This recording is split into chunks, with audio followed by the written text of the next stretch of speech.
Wedge Issues is brought to you by wispolitics.com, a place where political insiders go for news, opinion, and campaign information. Once again, that's wispolitics.com.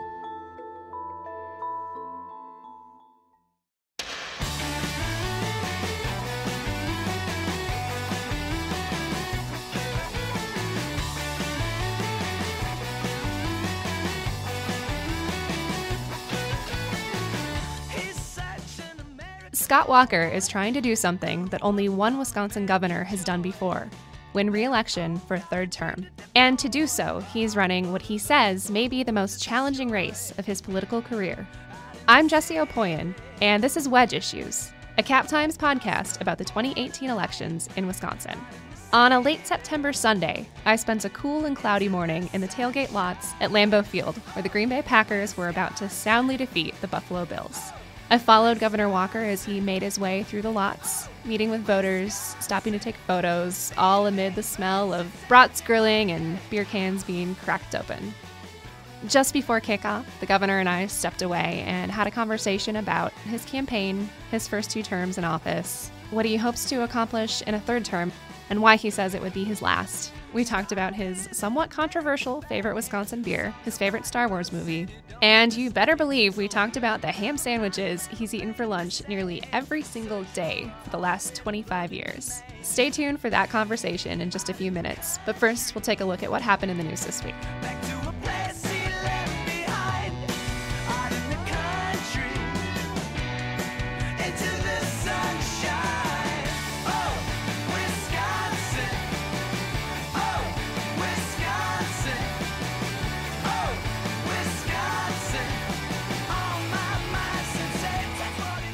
We are less than a month from Election Day, and back with me in the studio this week to talk about the news of the week is Eric Lawrenson. Hello, hello. Glad to be here as always. Glad to have you here. Yeah. So you got an interview with Governor Scott Walker, which you're going to get to so quickly. I think the idea here is we're just going to do a very quick rundown of the news of the week. And we're going to focus just on 2 things. We're just going to focus on the Marquette poll and the Senate debate that happened.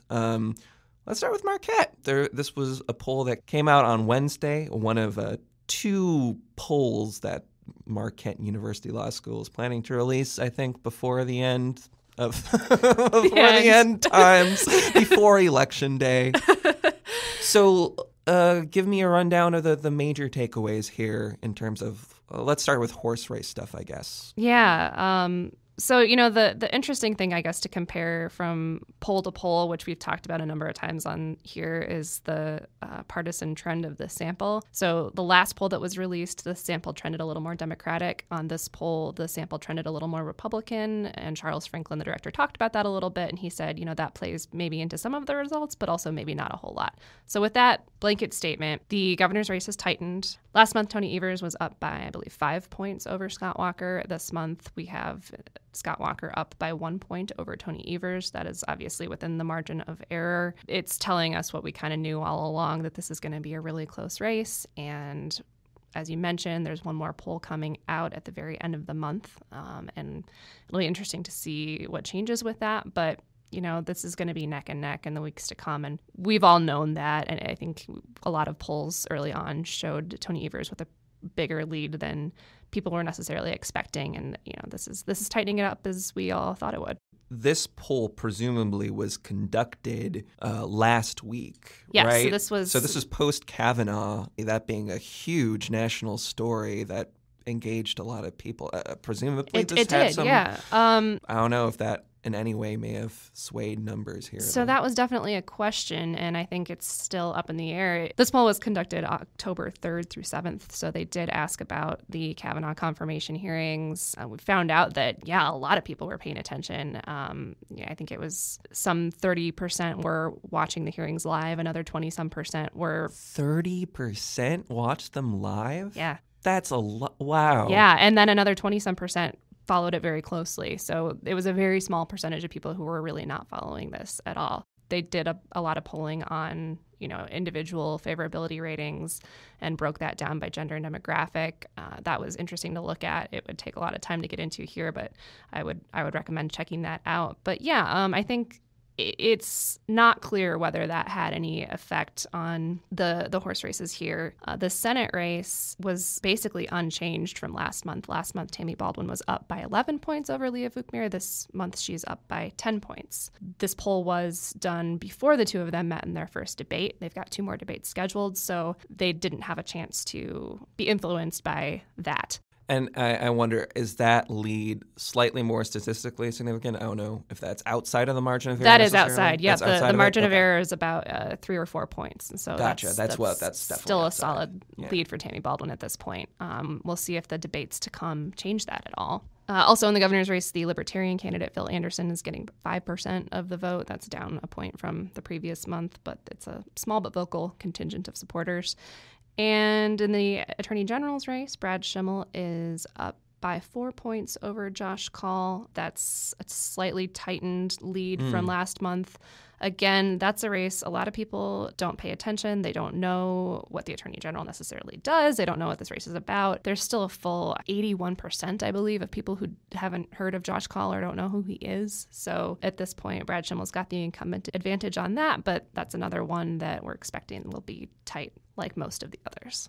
All right, let's change gears and talk about the Senate debate super quickly that happened on Monday night. Yeah, gosh. Well, why don't you tell me a little bit, just quickly for context, where exactly it was, what sort of, I guess, the context for the debate before maybe just briefly talking about what the big stories out of the debate were. Yeah, so Tammy Baldwin and Leah Vukmir met in Milwaukee Monday night, and this was their first debate. They've got another debate scheduled on October 13th in Wausau. And then they've got a final debate on the 19th. And that is also the night of the first governor's debate. So a lot of competing attention that night. This is a relatively heated debate. They argued about the things that have been driving the narratives in the campaign so far. So healthcare, veterans issues, the Toma VA, the Affordable Care Act. Of course, Tammy Baldwin is a huge supporter of the Affordable Care Act. Leah Vukmir has opposed it her entire career. Were there any surprises, do you think, that came out of the debate?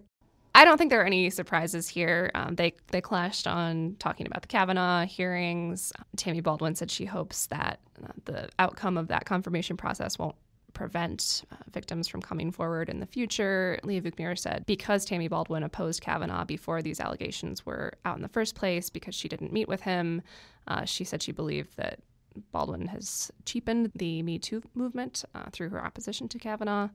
But besides that, it sounds like they touched on issues where we were already well aware of where they stood.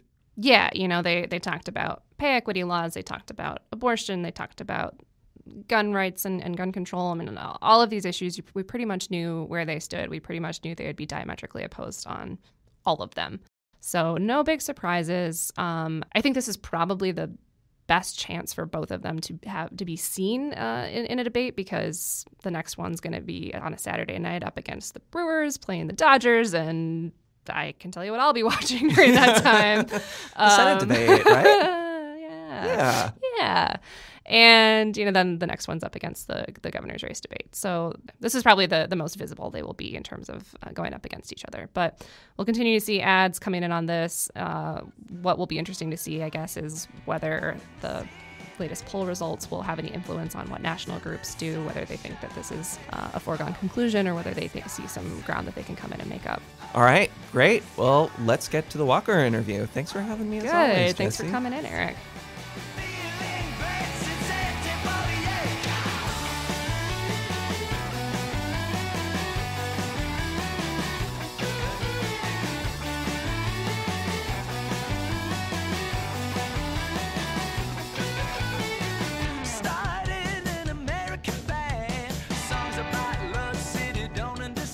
So for starters, just tell me why you're running for re-election. Well, it's kind of to finish the arc in the sense that 8 years ago when we started, not just as a candidate, but as a parent, my kids, Tonette and I were both worried about them not having a job along a career after they graduated. And so the focus for, I think, a lot of us parents at that time, a lot of people just in general, were jobs. So it was jobs. Unemployment was so high. That first term we focused on that. Second term now we focused a lot on workforce, building the workforce. That's why education tied into it, but worker training, all these different things.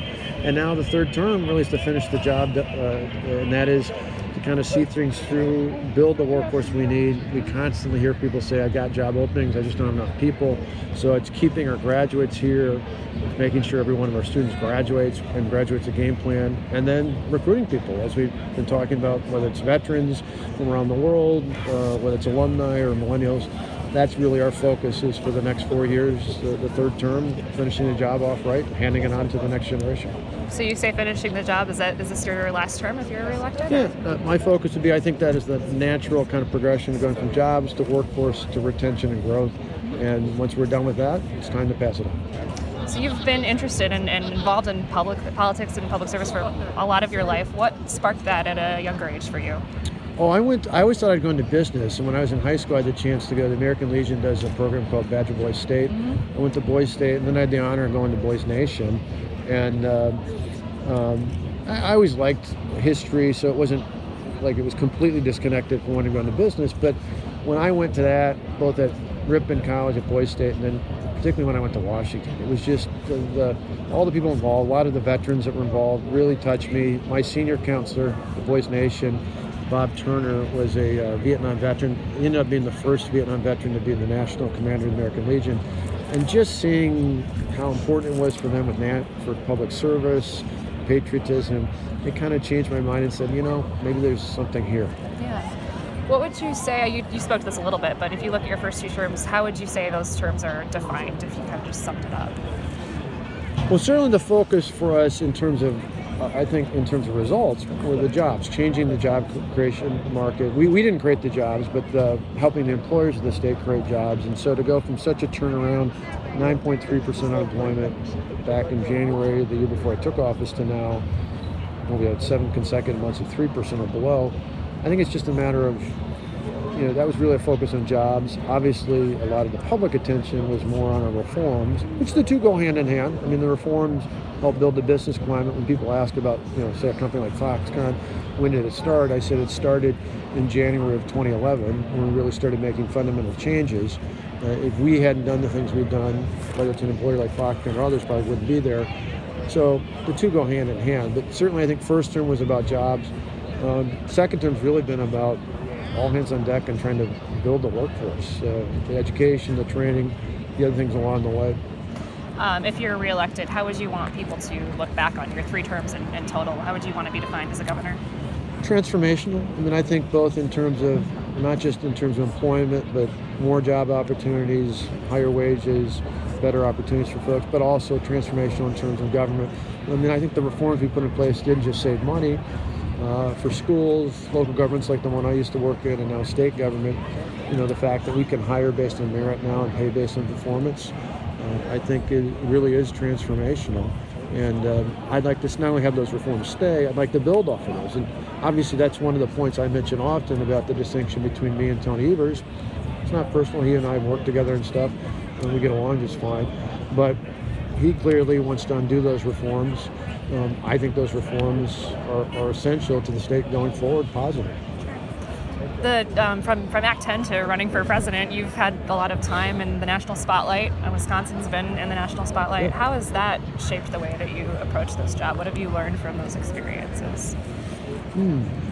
Well, I mean, what I tried to do in the past, probably do to a certain degree now, is take advantage of that in the sense that it creates a lot of notoriety for Wisconsin, not just media-wise, but people pay attention more because they've seen us in the news, they've seen, for good or bad or indifferent, they hear about it. One of our challenges, I think, in the past across the country and even globally was not that people had a negative impression, they just didn't have it. Sure. And so, having that connection that people know who I am, they're familiar with it, using that as leverage to try and push other positive things that maybe, again, not that people had a negative view, but just didn't have a view, I think is helpful.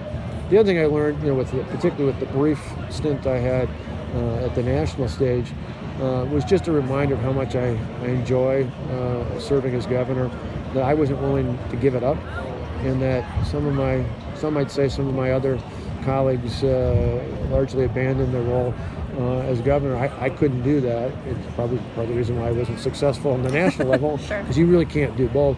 But that was just a reminder to me about how much I enjoyed being governor and why I think a lot of people were surprised nationally, but even here in the state, at least particularly in the media and even in politics, that instead of backing away from it, I kind of dove back in again and completely kind of immersed ourselves in not just being governor, but the mechanics of it, all the listening sessions, and then all the other travels and all the visits to schools and all other places. It's actually a little ironic that some of my critics before, who didn't think I was here enough, now criticize me for flying around the state too much. But I think it was essential to just, and it led to things. We look in our last budgets, the broadband expansion stuff, the mental health grants in the schools, even the more aid for local governments, all came out of not just the specific 72 listening sessions, but all the other visits we had around the state. The national stage continues to play a role in state politics, whether sometimes it's good, sometimes it's less positive. Yeah. What role do you think that plays in your reelection? I mean, do you worry that sets you in an uphill battle, just given the Democratic enthusiasm throughout the country? Well, there's no doubt. And it's not, I think some people tried to single it out just at one person, but the truth is Democrats had problems after Obama's first election. Right. Republicans had after Bush's. Right. It's historically a given that the opposing party in the White House is going to have advantages in a midterm election, particularly after the first time a president's elected. So that's something we've warned about. Obviously, some have been ignored that. I've been almost a year now being a little bit of a Paul Revere, saying, hey, if we don't wake up here, complacency was always my biggest fear. Sure. Not even just because of the national movement, but I think when people say, hey, you've won 3 times before, they point out that, I hear it even this last week, even after the Marquette poll, particularly from small business owners who'll say, state's better than ever, things are going in the right direction, there's no way you can lose. And I tell them, no, come with me to places, outside of your small business, and I can show you, some parts of Madison, I'll be lucky if I get 20% of the vote. Sure. But they don't see that elsewhere. And so I felt for almost a year that complacency was an issue.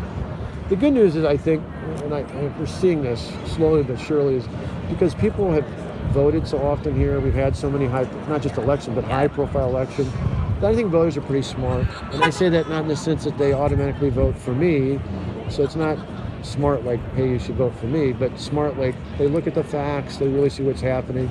And I think when push comes to shove, they're going to say the election isn't about how you feel about Washington. The election is about who's going to be governor for the next 4 years. Sure. You mentioned a lot of things you're proud of, not necessarily regrets, but is there anything looking back that you would have done differently or that you kind of learned from your time in government? Oh, totally. Yeah. One of the biggest things early on was this idea that that first month or two, I was so eager to fix things, because remember, we forget now, but it was so messed up, not just the economy, but the budget. We had all these problems we inherited, that I was so eager to fix things, we just set out to fix it. We didn't talk about it. Because most politicians talk about it, particularly in Washington, never fix it. We were kind of the reverse. What I learned and I tried to do since then is you got to do both. Talk can't take the place of fixing things, but you can't just do it. You have to, even though a lot of the things, most of the things were things I talked about pretty specifically in our first campaign, you still have to constantly remind people about not just what you're doing, but more importantly, why you're doing it. What are the biggest challenges the state faces in the next 4 to 10 years? Well, I just think it's totally a workforce. And not just because unemployment's so low now, but you have next 3 to 5 years in particular, the baby boom generation is going to be at or completely into retirement. You're going to have all these openings there. You got what we constantly hear from employers telling us that they have not only openings, but they have business available. They have clients that want to do more business or potential new customers in so many different areas. And so I think workforce really is critical for us, both keeping what we have, keeping our graduates here is a big part of that, but then also attracting new talent. If this is your last term here, your name still comes up at the national level. Do you see a reconsideration of the presidential thing again, or something along those lines? No, I don't see running for president. To me, I see, certainly not as a governor. One of the things I learned from that last experience is you just got to, you can't do both. You're not going to be able to do the one run successfully, and it's just going to take away from your ability to do the other. I'm focused on being governor. 4 years from now, if I have the honor and the distinction from the voters of doing that, then who knows what the future holds. I really haven't thought about what that might be. It's far off. Yeah. You mentioned you and Tony Evers have worked together. Yeah. You've had to cooperate on things. What's something that you admire or respect about him? Well, I certainly think personally, just his own battle with cancer. I mean, I think he's obviously talked about it, but as he went through it, to me, with the stuff we worked with him on the report card early on and other things along the way, and he's had that battle, and still was never a distraction from anything he's done. So I always thought that's pretty admirable that he was open about talking about it, but he's always stayed on top of the stuff he was doing.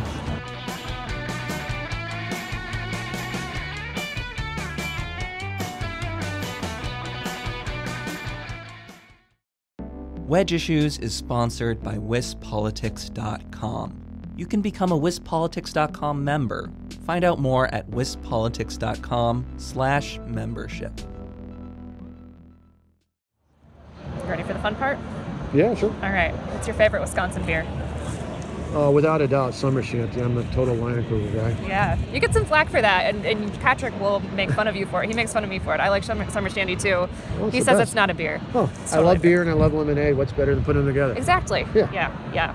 Another thing, a good one to do, you can do New Glarus Totally Naked with like actual lemonade. You can mix the two, and it's like another kind of Actually, summer Patosi's shandy. got a pretty good shanty. They do. That's true. Yeah. Okay. Summer shandy all year long. Yeah. Okay. Totally. Okay. In fact, I'm kind of bummed. Dick was telling me years ago that I think they sell more Summer Shanty as one of the brands, and they sell everything else combined. So I'm thinking, why stop it? Oh yeah. No, I'm with you on that. What's the best advice your parents or a loved one gave you when you were growing up? Well, not just advice, but more important than what they said, how they lived. Mm-hmm. My mother in particular just respected everyone. I mean, she's totally. I always remember that, even the height of the protest and everything else. My mom would have been the one to bring cookies out to them. She brings cookies to everybody. There's nobody that she respects everyone, and everyone I know, no matter where they've met her at places, just loves her because of it. Yeah. Did you really rebuild the booth where you proposed to your wife? Is that in your garage now? It's in the garage.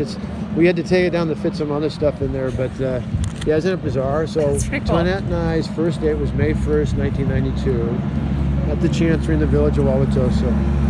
And over the years, we'd go back every so often on that date. And then when Joe DeRosa, who owns the Chancery, owns Blue Sombrero, last December was telling me he was converting the Chancery into a Blue Sombrero. And he said, but I saved your booth. Because I always go there and make it. And it's the only one that was in there that was just a two-person booth. Okay. And so right after Christmas, because it was our 25th in February, I said, I called him up and said, this is a really weird question, but could I get that booth from you? He kept it. He didn't really know what he was going to do with it. So he dropped it off, and then we worked to put it up in the garage. Brought it out, I think it was that morning, and Tonette first was joking, like, is it a car? Like, no. She knew me well enough to know I wasn't going to buy a car. And so it was up. It's about 400 pounds. So it's not just a booth. It's like I should know this because she watches HGTV a lot, but it's the wood stuff that's on the back. Oh, sure. Yeah. Shack, something or whatever they call it. But the wood was up there, so we actually put it up the sides, the top. Even there was stained glass in the back. And it was fun. That's pretty cool. Now, she was very moved by it, but then I waited till that night to give her a ring. And so all throughout the day, she was showing her friends pictures, and they're like, that's nice, but a girl's best friend are still diamonds. So I didn't blow it. I actually did get her a ring as well. That's nice, too. Yeah. What's the best concert you've ever been to? Actually, it sounds goofy to say this, but we went to the last concert at the BMO Harris Bradley Center. Okay. And it was Bon Jovi, and that's my generation. That's when I grew up in. Yeah. And so I got it.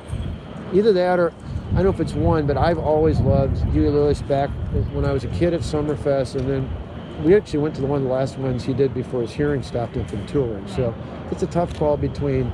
Bon Jovi just rocked that last one. Yeah. Even though he's a little older than I am, and between that and Huey Lewis, it's a little biased because that's my generation. It's pretty solid, though. Yeah. I got to know everything about the ham sandwich. Like, what kind of bread, what kind of condiment, what kind of ham? Is there cheese? Do you really eat it every day? Pretty much. I mean, unless I'm somewhere where there's an event, and usually even if I'm speaking at lunch, unless it's just a sit-down small group of people, and there's one actually in the truck right now in the cooler. We have a little cooler, we put it in. It's just goofy. It started back when I was working at the Red Cross because I was cheap. Plus, I just know what I like. And then even when I was in the legislature, instead of having a page go get it, I mean, I don't want to eat fast food every day. It was what I liked. I say I'm predictable. Tonette says I'm boring. I say I'm frugal. She says I'm cheap. But it's the same two thing. It's 2 ham and cheese, shredded ham or sliced ham, and just American cheese. Mayonnaise. I like mayonnaise. Yeah. And then I usually have a bottle of like Ocean Spray cranberry juice, and same thing every day. It's pretty Wisconsin. Now, one of my sons, Matthew, has been on me about telling me how much red meat I eat. So I have occasionally swapped in some shredded turkey and cheese. It's the heart healthy option, I guess. Yeah. I don't know how much good it's going to have to do after 25, almost 30 years It's a lot of ham this. sandwiches. That's right. Yeah. What's the best Star Wars movie in your opinion? Oh, the original. Well, I've liked the other ones, but which is episode 4, showing how geeky I am. Yeah. But just the original one, because I watched it in 1977. I was nine years old when it came out. So, 977, and spring of that year. And I watched it at the theater in Lake Geneva, and I was just totally amazed. I must have watched it like a dozen times after that. So it's total Star Wars geek. But to me, that was, even though now you kind of look back and you can almost see the wires and stuff like that, but it was just, as a kid, it just blew my mind. It was just so exciting. And I love, my kids watched, they got into Star Wars when episodes 1, 2, and 3 came out. Yep. I look back at those are my least favorite because they overuse technology. Yeah. The last couple have been nice because they go back to the storyline that I loved in the original. Yeah, the episode 1 was the first one I saw, and it was just like going back, it's just not good, but whatever gets you in. Exactly. Yeah. Do you have political role models? I assume you've got Oh, Reagan's an easy one. Yeah. I mean, just because, for me, actually, as a kid, I came of age when Reagan was president. And it wasn't just because he's a Republican or a conservative. That was part of it. But I just loved his eternal optimism. I mean, he was just so upbeat on everything. He just made me feel good, made me feel aspirational. Certainly throughout the years I was elected, he was elected. Tommy Thompson was elected my freshman year in college. So I've always looked up to Tommy, looked at as a role model, not just in a figurative sense, but quite literally as a role model, and talked to him quite often on things as well. So to me, those were the two that probably were the most striking. Sure. So as governor, you get to do a lot of Wisconsin-y things, but if you had a bucket list of something stereotypically Wisconsin that you haven't done but would like to do you have anything left on there that you haven't gotten to do? Boy, I've done just about everything. Yeah. One of the cool things, I don't know if it's stereotypically Wisconsin-y, but one of the things I'd like to do next summer, I just haven't had the time to, is go whitewater rafting here. You go up in a certain number of different areas in the northern part of the state. There's some pretty good whitewater rafting sites. And I've retweeted that from when Stephanie Klett sends me all sorts of cool stuff from tourism.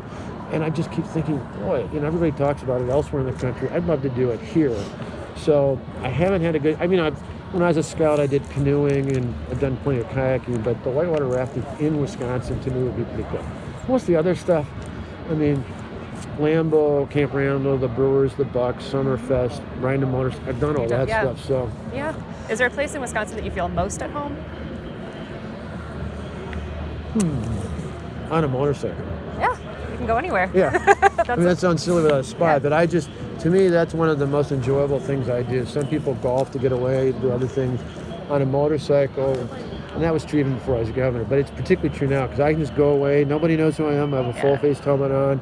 But it's all out there, wherever you're at, you just feel like you're a part of it. Yeah. In a car, it's cool traveling, but a motorcycle is different because you literally look up and you're there. Yeah. You can see the trees arching. You can see the blue hills in the northwest. You can see the lakes. It's just pretty cool. It's cool. I've never done that. Someday, maybe.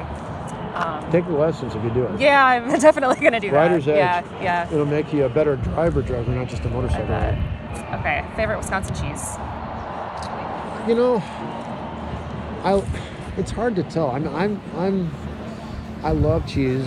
Tonette says I eat too much of it, but Colby's the obvious one because it's a state cheese. But our folks do great cheddar. I like cheddar in particular. There's a lot of good cheddar around the state of Wisconsin, so I'd probably have to stick with cheddar. That's fair. Any closing thoughts you want to leave people with? No, it's good. Great. Thank you so much for making some time. Just like the girls I like to meet. And since my heart still likes to beat, I'm coming home. Come home to me. Oh, Wisconsin. Oh, Wisconsin. Thank you for listening to Wedge Issues.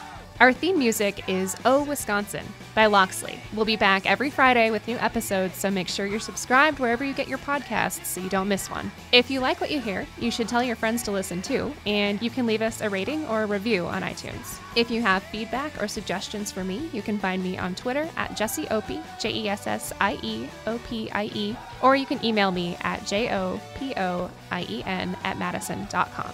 Thanks as always for listening. We'll see you next week.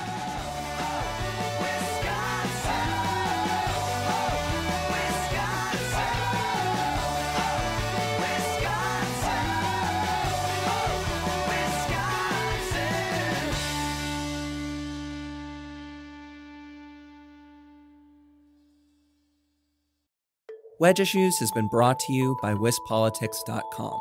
There are plenty of benefits to becoming a member. You can go to wispolitics.com/membership to find out more.